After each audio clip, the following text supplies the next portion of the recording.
supports single payer in this country?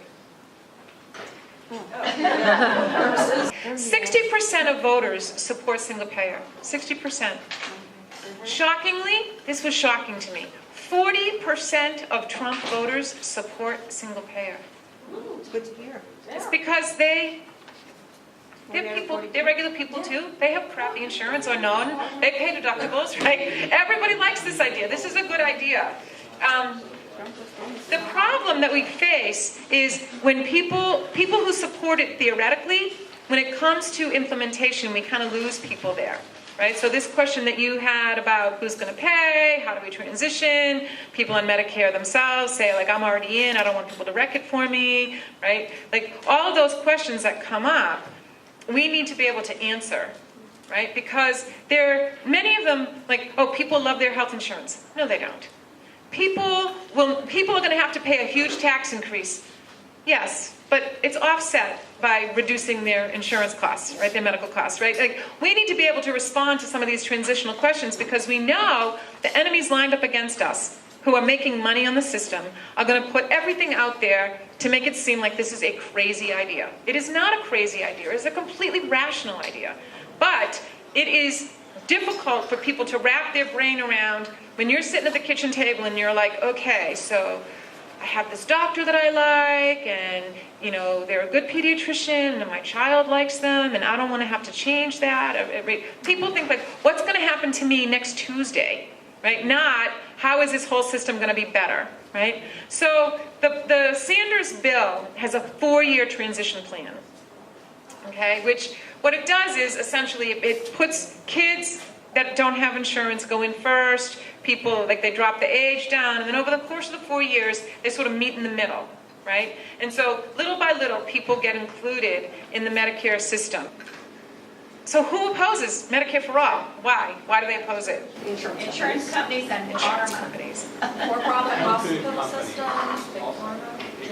And some elderly woman told me she was against Medicare for all because she thought that getting more people in it would ruin it.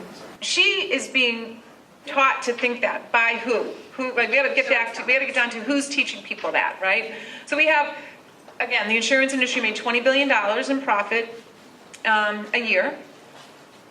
Here's something that I found somewhat astonishing and pretty disturbing. $1.4 billion from the insurance and medical industry donated in 2016 to politicians. $1.4 billion. It's a small portion of their $20 billion. But $1.4 billion, evenly distributed between Democrats and Republicans. Even Steven. Yep. So politicians oppose it too, because that's a lot of money for them. And they want that $1.4 billion to keep pouring in.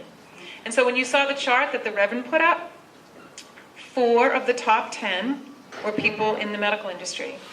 And if you go further down, it just keeps adding up and up and up. It's more and more and more money. It is as a sector, it is the largest sector of political donations.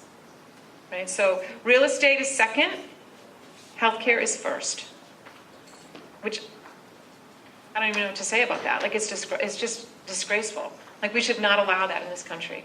That people make money and make decisions based on money rather than based on what people need for healthcare. So when we look at the economy as a whole, right, so we're a market-based economy, right? 17% of our economy is the healthcare industry, 17%. It's a profit-driven portion of the market, 17% of our economy, that we say we want to make part of the public realm. What are you, a bunch of communists? Yeah. Maybe. 17% of this economy, we want to take it out of the hands of the market and out of the hands of the profiteers and put it in the hands of the public and the community, right? Of course they oppose it. Really. Like, it's surprising to me that anybody would think that they wouldn't, right? So even under the ACA system, people opposed it because they thought it would be removing some of the profit-driven portion of healthcare out of the market, right? And they're making so much money that they don't want to give that up. And they're going to do anything they need to. They're going to convince elderly people who are on Medicare that they are going to be damaged in some way if other people get into Medicare.